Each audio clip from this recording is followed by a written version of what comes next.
Muy bien, mis amigos queridos, el texto para esta noche. Esta noche voy a leer 3 textos diferentes. El primero está aquí en Filipenses, capítulo 4, versículo 4. Dice así: regocijaos en el Señor siempre. Otra vez digo, regocijaos. Piensa en las palabras de Pablo. Él dice: hermanos, regocijaos en el Señor siempre. No dice cuando las cosas te vayan bien. No dice solo cuando tu mesa está harta. No dice solo cuando tienes un buen empleo y ganas un buen sueldo. No dice cuando toda tu familia está en buen estado de salud. El apóstol Pablo dice: regocijaos en el Señor siempre, siempre, en todo tiempo, en las buenas y en las malas, en el día y en la noche, en el invierno y en el verano. Regocijaos en el Señor siempre. Ahora, tú puedes decir, bueno, eso es fácil decir, pero no es fácil vivir. Pero yo quisiera que tú sepas que cuando Pablo escribió la epístola a los filipenses, estaba preso en la prisión. ¿Y por qué? ¿Porque había hecho algo malo? Porque cuando una persona ha hecho algo malo y va a la cárcel, pues por lo menos le queda la resignación de que está ahí porque merece, está ahí porque hizo algo de malo. Pero en el caso de Pablo, ¿qué cosa mala había hecho? Yo te hago una pregunta en este momento. ¿Tú crees que Dios cuida a sus siervos? ¿Dios protege a sus siervos? ¿Los defiende del mal, sí o no? Claro que sí. Te hago otra pregunta. ¿Y tú crees que Pablo era un siervo de Dios? ¿Sí o no?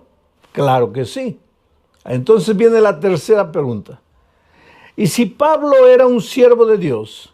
¿Y si Dios cuida siempre a sus siervos, por qué razón Pablo estaba preso? Él no había hecho nada de malo. ¿Sabes por qué él estaba preso? Por predicar el evangelio. Ahora, ¿Dios no debería cuidar a un siervo suyo que predique el evangelio? Sí, debería, desde la lógica humana, desde la perspectiva humana, sí. Al siervo de Dios que está cumpliendo su deber no debería pasarle nada de malo. Y sin embargo vinieron y lo prendieron y lo llevaron a la cárcel. Y ahora Pablo, desde la prisión, escribe a los filipenses. ¿Y qué les dice? Regocijaos en el Señor siempre. Y si leemos un poco más adelante, dice: regocijaos con cánticos y con himnos. Ahora, Pablo no estaba hablando una cosa teórica, una frase muy bonita de ser dicha: regocijaos en el Señor siempre, y que todo el mundo diga amén. No, no, no. Pablo estaba preso. Pablo estaba sufriendo, estaba pasando por el valle de la tribulación. Y él dice: regocijaos en el Señor siempre. Ahora tal vez tú me preguntes, pero ¿cómo es posible regocijarse en el Señor siempre? Está bien, en el momento de alegría, de felicidad, de abundancia, sí. Pero en el momento de tristeza, de dolor, de lágrimas, ¿cómo alguien se puede regocijar? Tú sabes que hay un desvío de conducta llamado masoquismo, que es la persona que busca el dolor y se alegra y se regocija con el dolor. Pero esto no tiene nada que ver con lo que Pablo está diciendo. Pablo dice: regocijaos en el Señor siempre, y él lo estaba haciendo en medio del dolor. Pero ¿cuál era su secreto? Voy a repetir el texto y vas a ver el secreto. Regocijaos en el Señor siempre, en el Señor. Si tú no estás conectado al Señor, ahí no hay manera de que te regocijes en medio del dolor y en medio de las dificultades. El secreto es en el Señor. Por eso el título de esta semana de predicaciones es conectados. ¿Conectados a quién? Conectados a Jesús, relacionados con Jesús. Entonces, cuando tú estás conectado a Jesús, cuando tú vives una vida de comunión con Jesucristo, ayer dijimos, vas a aprender a amar. Y hoy te digo, vas a aprender a regocijarte en medio del dolor, en medio de las dificultades, y la vida va a tener sentido para ti. No solo las cosas buenas, también las cosas tristes van a tener sentido para ti. ¿Sabes? El dolor, las dificultades, los momentos difíciles no nacen en la mente de Dios. Por favor, nunca pienses que estás sufriendo porque Dios te está castigando, que estás sufriendo porque Dios te mandó el dolor para hacerte pensar porque tú te estabas portando mal. No, nunca pienses así. Dios mismo dice, mira los pensamientos que tengo acerca de ti. Pensamientos de amor y no de odio. Pensamientos de bien, no de mal.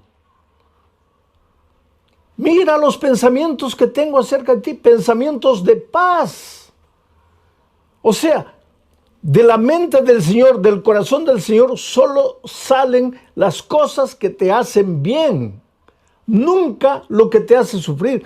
El sufrimiento y el dolor no nació en Dios, nació en el corazón del diablo. Y cuando el diablo te hace sufrir, él te hace sufrir para llevarte a entender mal el dolor y a maldecir a Dios en lugar de maldecir al diablo. Si tú lees todo el libro de Job, yo le digo al libro de Job que es el compendio de la teología del dolor, o sea, tú tienes que estudiar el libro de Job para entender el misterio del dolor. Tú vas a ver ahí que el diablo se presenta un día a Dios y le dice, Señor, ¿has visto ahí? Dios le dice, ¿has visto a mi hijo Job, un hombre perfecto, bueno, temeroso de mí? Y el diablo le dice, claro, pues tú le das todo, le das una bella familia, le das hacienda, le das ganado, le das dinero, así cualquiera te sirve.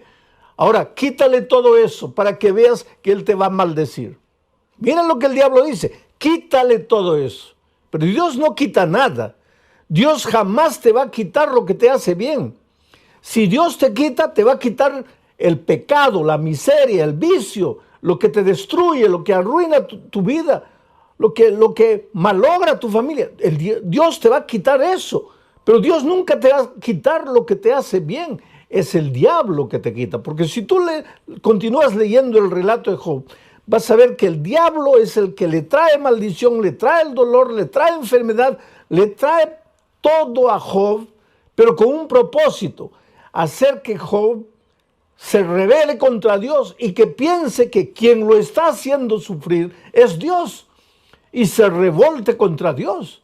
La propia esposa de Job habla palabras que fueron colocadas por el diablo en sus labios y le dice a Job, ¿por qué no maldices a Dios y mueres? Ya estás sufriendo tanto, ¿por qué no maldices a Dios y mueres?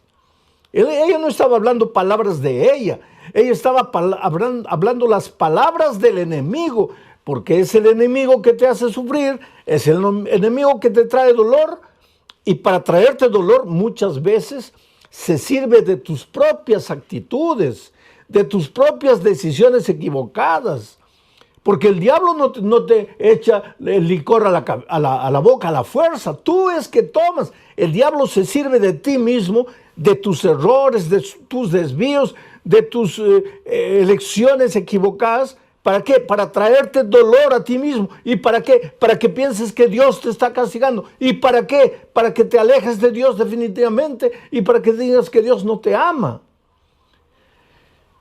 ¿Cómo podemos regocijarnos en medio del dolor? Primero, estar conectados al Señor. Pero, y en segundo lugar, déjame leer lo que dice aquí Juan capítulo 15, versículos 10 al 11. Mira, Jesús dijo estas palabras: si guardareis mis mandamientos, permaneceréis en mi amor.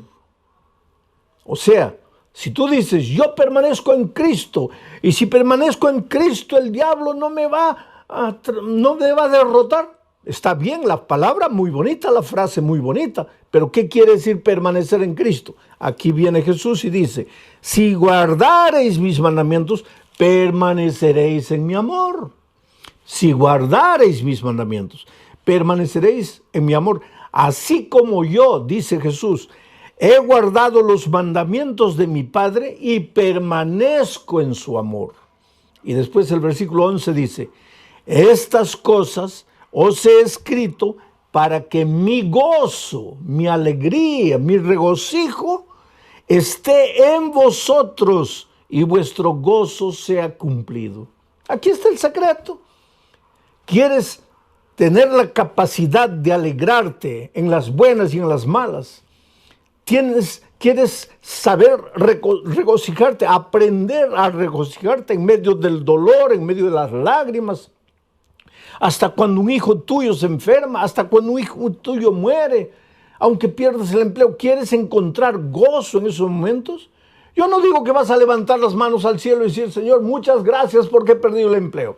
Muchas gracias porque mi hijo ha muerto. No vas a decir eso. Claro que vas a sufrir, claro que vas a llorar. Pero no te vas a desesperar porque en medio de todo eso vas a sentir paz en tu corazón. Regocijo, la alegría, el gozo de saber que Cristo está a tu lado, aunque no lo puedas tocar, aunque no lo puedas ver. Pero para experimentar esto que te estoy diciendo, tienes que estar conectado a Jesús. Y para estar conectado a Jesús, tienes que guardar sus mandamientos. Quiere decir, guardar sus mandamientos es una evidencia de que estás conectado al Señor Jesucristo. Y cuando estás conectado a Jesús, así como Jesús estaba conectado a su Padre, entonces vas a aprender a regocijarte en medio del dolor. Vas a experimentar lo que es gozo y la alegría de servir y de obedecer. Ahora, queridos, tú me puedes decir, oh, pastor, pero es muy difícil cumplir los mandamientos. Es muy difícil obedecer. No, querido. Tú estás equivocado. Te lo voy a decir de otra manera. Difícil es desobedecer. Te voy a explicar por qué. Cuando Adán y Eva fueron creados, ellos fueron creados con naturaleza perfecta, o sea, con la tendencia a obedecer. Para Adán y Eva, obedecer es como para nosotros desobedecer, natural. Adán y Eva no tenían que esforzarse para obedecer porque su naturaleza era perfecta. Ellos obedecían de manera natural, así como tú tomas agua, como comes de manera natural. Para Adán y Eva obedecer era natural, pero infelizmente pues Adán y Eva desobedecieron, se apartaron de Dios. Y al apartarse de Dios, de cierta manera, ellos iban contra su naturaleza, porque su naturaleza era de obediencia. Solo que al apartarse de Dios, por eso yo digo que el pecado es un misterio, tú no puedes explicar cómo una pareja que había sido creada con naturaleza perfecta, se esforzaron para alejarse de Dios. Pero cuando se alejaron de Dios y pecaron, perdieron la naturaleza perfecta y adquirieron lo que llamamos la naturaleza pecaminosa. ¿Qué es la naturaleza pecaminosa? Lo contrario de la naturaleza perfecta. Con la naturaleza perfecta, para ellos era natural obedecer, fácil obedecer. Pero con la naturaleza pecaminosa, lo que es natural ya no es obedecer, es desobedecer. Es caminar como un caballito loco por los prados, no tener en cuenta a Dios para nada, no querer andar en sus caminos, no seguir sus consejos, no guardar sus mandamientos, hacer lo que tú quieres. Eso es natural al ser humano, porque desde que nacimos nosotros, después de Adán y Eva, todos vinimos al mundo ya trayendo la naturaleza pecaminosa. Ahora, desde pequeñitos, nuestra tendencia es andar solos, correr solos, tratar de resolver los problemas solos. Y ojalá que nos fuera bien. Lo peor es que nos va mal. Desde pequeños cometemos algún pecado, hacemos algo errado, tratamos de esconder, de que nadie nos descubra. Y solos tratamos de solucionar el problema y nos hundimos cada vez más y más. Yo me acuerdo que cuando mi hijo mayor era un nené de 1 año, tal vez, mi esposa había salido, me dejó al cuidado del muchachito. Yo estaba estudiando, pero vigilándolo. Y él andaba en la sala, agarraba una cosa, tenía varios juguetes ahí. Y yo estudiando, pero vigilándolo, vigilándolo. Y de repente él se acercó a un vaso de cristal. Tú sabes que el cristal vale bastante, un vaso de cristal es precioso. Este era un vaso, un florero de cristal, porque nos habían regalado en el día de nuestro matrimonio. Y yo le dije, mira hijito, juega de este lado, pero no te acerques ahí. Juega por aquí, no, deja ahí. Cuidado con ese florero. Pero nosotros, pues los seres humanos somos así, ¿no? Parece que cuando nos dicen no, ahí es que queremos. Y eso es desde pequeñitos, porque ya venimos al mundo trayendo la naturaleza pecaminosa después que Adán pecó. Bueno, yo estaba leyendo y de repente siento la bulla. Él hizo caer el florero y el florero se hizo pedacitos. Y yo, para no asustarlo, hice como que no me di cuenta, concentrado, pero yo estaba mirando todo y observé lo que él hizo. Cuando el florero cayó, lo primero que él hizo fue mirarme. Y cuando se dio cuenta que yo, entre comillas, no me había dado cuenta, quiso juntar los pedacitos de vidrio. Y al querer juntar eso, para reconstruir el vaso que había quebrado, se cortó el dedito. Y la sangre comenzó a salir. Y ahí se desesperó. Y ahí comenzó a gritar. Y ahí vino corriendo a mis brazos. Y pues yo lo tomé en los brazos, lo llevé al baño, lo lavé, lo limpié, le coloqué un curativo. Era un muchachito no tenía ni un año. Yo no sé si él tenía conciencia para entender lo que yo le dije. Pero yo le dije, mira hijo, en la vida infelizmente vas a quebrar muchos floreros de cristal. Pero cuando por esas cosas de la vida quiebres algo, no trates de resolverlo solo. No trates de encontrar la solución tú solo. Porque hay un Padre que siempre estará con los brazos abiertos esperándote. Y en este momento yo te digo, querido, tal vez tú, por esas cosas de la vida, has quebrado el florero precioso de tu matrimonio. Has quebrado el florero precioso del respeto que tus hijos te tenían. Has quebrado el florero precioso de la confianza que tu jefe tenía en ti. En esta vida, ¿cuántas veces vivimos quebrando floreros? Las cosas buenas que Dios nos da, las arruinamos, las malogramos, las quebramos, las destruimos. Y después tratamos de escondernos y solucionar el problema con nuestras manos solos. Pero en esas horas recuérdate que tú solo estás perdido. Tú solo te vas a cortar el dedo y te vas a hacer sangrar.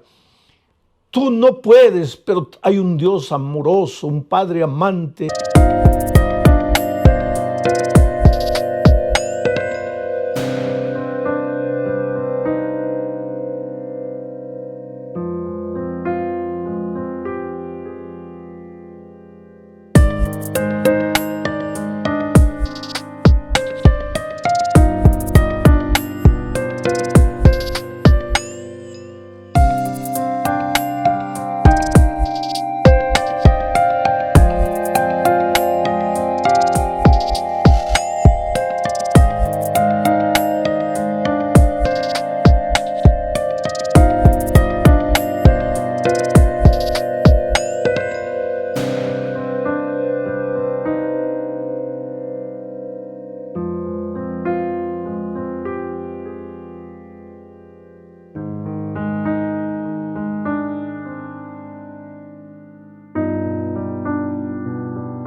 Que está siempre con los brazos abiertos, tú puedes ir a Él y decirle, Señor, yo no puedo, lo he arruinado, he quebrado el florero, pero estoy aquí en tus manos, puedes hacer las cosas de nuevo.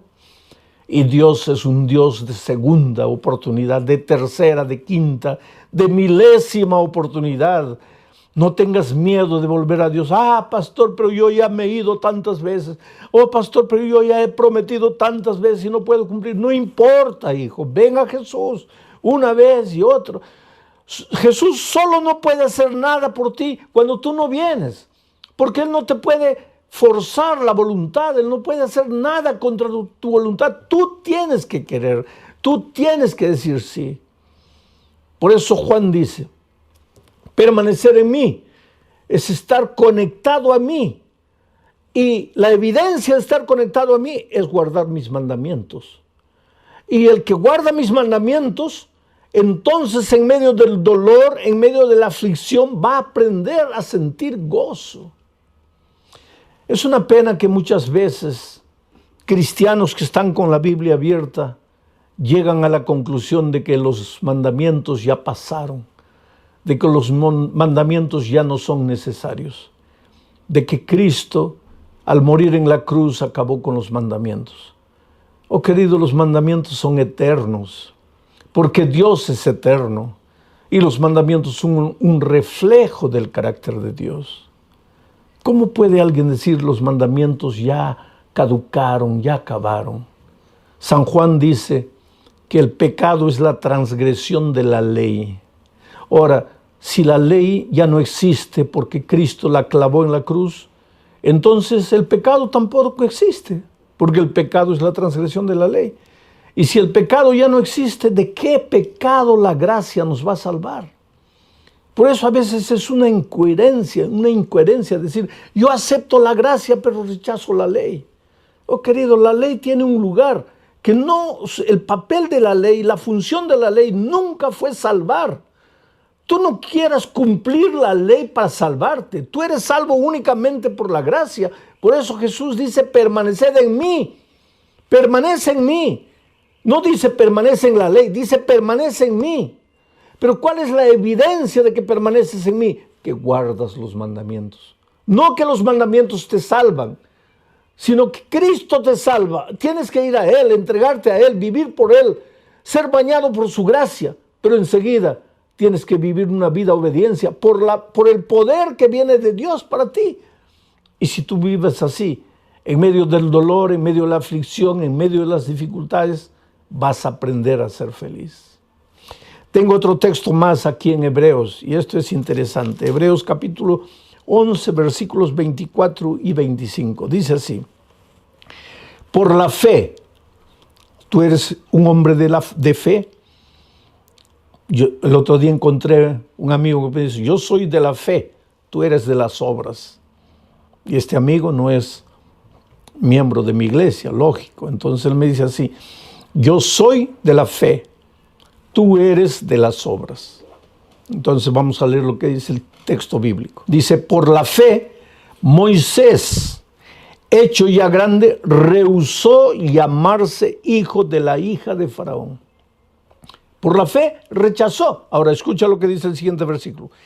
Escogiendo antes ser maltratado con el pueblo de Dios que gozar de los deleites temporales del pecado.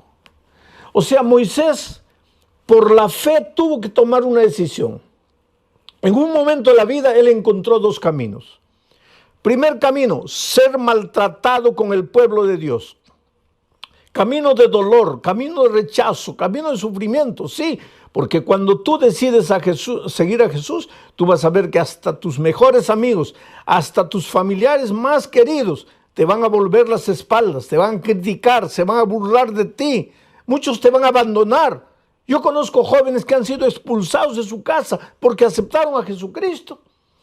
Yo conozco la historia de una niña que cayó en la prostitución, en la drogadicción, vivía una vida completamente perdida. Los padres sufrían porque sabían la vida que la hija perdía, pero no podían hacer nada para ayudarla, hasta que un día, en medio de la miseria que esa niña vivía, fue alcanzada por el Evangelio y aceptó a Jesucristo, y Jesús la salvó, y Jesús la lavó, y Jesús la restauró, y esa muchacha dejó de usar drogas, dejó de la vida promiscua que vivía, y cuando llegó diciembre decidió volver a la casa de sus padres para darles, según ella, el más grande regalo. Decirles, papá, ustedes, mamá, ustedes han llorado, han sufrido por mí, pero yo quiero decirles que ya no necesitan sufrir. Y eso es lo que pasó. Ella viajó a la casa de los padres y les dijo, papá, mamá, me he encontrado con Jesús, Jesús cambió mi vida, ya no uso más drogas, he abandonado esa vida. He venido aquí y quiero continuar estudiando.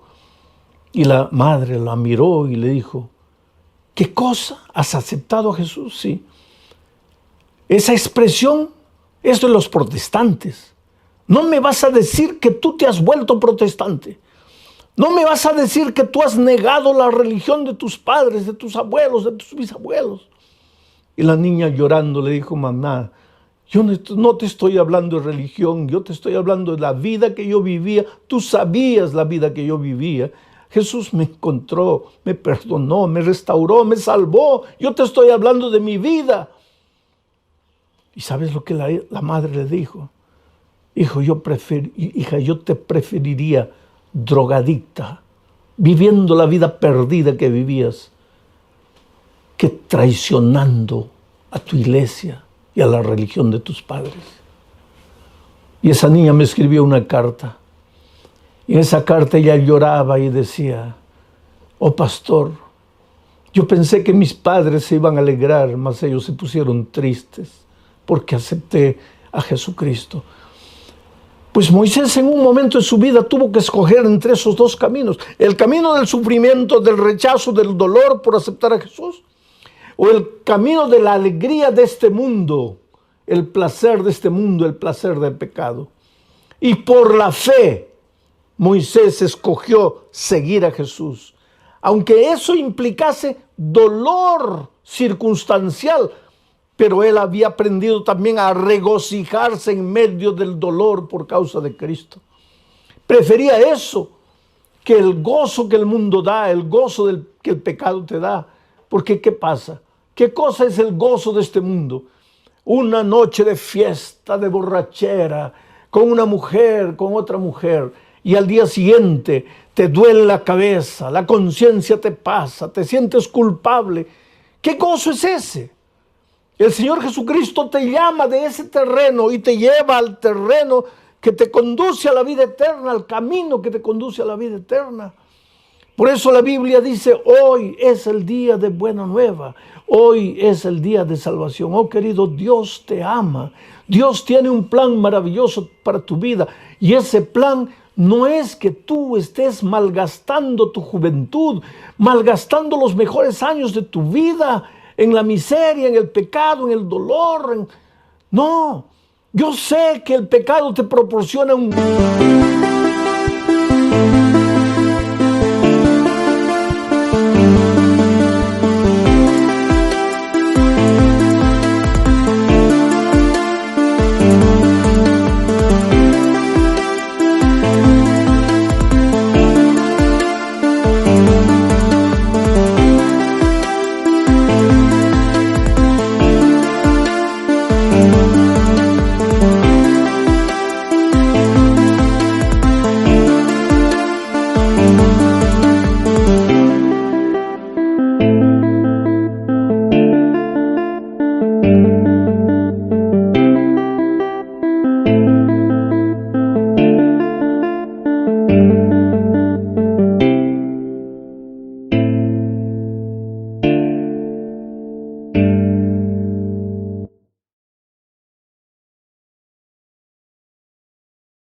gozo pasajero, temporal. Pero el Señor Jesucristo te ofrece la vida eterna. Y otra cosa, no es solo la vida eterna en el cielo, porque el otro día alguien me dice, pastor, yo prefiero gozar, disfrutar en este mundo, porque eso de la vida eterna, yo no sé si llegará o no llegará. Pero es que Jesús no solo te ofrece el gozo y alegría en la vida eterna, sino que cuando tú aceptas a Jesucristo en esta tierra, tu vida cambia. Tu hogar se vuelve más feliz. Lo que tus manos consiguen trabajando, el poco dinero que recibes, se multiplica porque ahora es un dinero bendito. Tu salud mejora porque al dejar de fumar, al dejar de beber, al dejar de las drogas, al dejar de trasnochar noches enteras, tu salud mejora. O sea, el cielo, de cierta manera, para los hijos de Dios ya empieza en esta tierra. No tienes que esperar solamente la vida eterna. Y claro que cuando Cristo venga, pues tendrás la vida eterna para disfrutar las maravillas con el Señor Jesucristo. Algunos piensan, ¿y qué haremos en el cielo? Si ya no habrá trabajo, no habrá nada. ¿Quién te ha dicho que no habrá trabajo? El trabajo, querido, existió antes del pecado. Antes que Adán y Eva pecasen, Dios ya les dio el trabajo. Pero el trabajo no tenía el elemento cansador. el elemento de maldición que adquirió después del pecado. Por lo tanto, en el cielo continuaremos trabajando, continuaremos disfrutando de las maravillas de Dios, estudiando el bendito tema de la salvación, analizando el caso de amor de Dios, visitaremos otros planetas. Quiere decir, el gozo que Dios tiene preparado para ti no está escrito, es cosa que ojo no vio, oído no oyó, ni ha subido en el pensamiento del hombre. Por tanto, yo te suplico en el nombre de Jesucristo, deja tus preconceptos, deja los senderos del pecado, arrepiéntete. Arrepentirse quiere decir sentir dolor por la manera como has vivido y caer a los pies de Jesucristo y decirle: Señor, no quiero continuar viviendo de esa manera, me entrego a ti, me rindo a ti. Y entonces el Señor te toma en tus brazos y hace maravillas en tu vida. Yo tengo en mis manos la historia de Janet Pineda, una señora que hace 3 años comenzó a estudiar la Biblia. Y cuando tú empiezas a estudiar la Biblia, lógicamente que el Espíritu de Dios empieza a hablarte. En cada versículo, en cada estudio, Dios te habla. Y ella sintió la voz de Dios diciéndole: hija, mira, ya llegó el momento, entrégate, bautízate. Pero ella fue endureciendo su corazón. ¿Por qué? Porque tenía agarrado afuera muchas cosas que ella debería abandonar. Porque tú no puedes servir a 2 señores. Tú, cuando te entregas a Jesús, tienes que romper con los caminos del mal definitivamente. Ah, pastor, pero yo no tengo fuerzas. Tú no tienes, pero el Señor Jesús sí te va a dar las fuerzas. Porque cuando estás conectado a Jesús, viene la fuerza de Jesús y pasa para ti. Y ella recibió una invitación y otra invitación para bautizarse. Ella decía: no quiero compromiso, me gusta la palabra, me gusta el evangelio, pero no quiero bautizarme.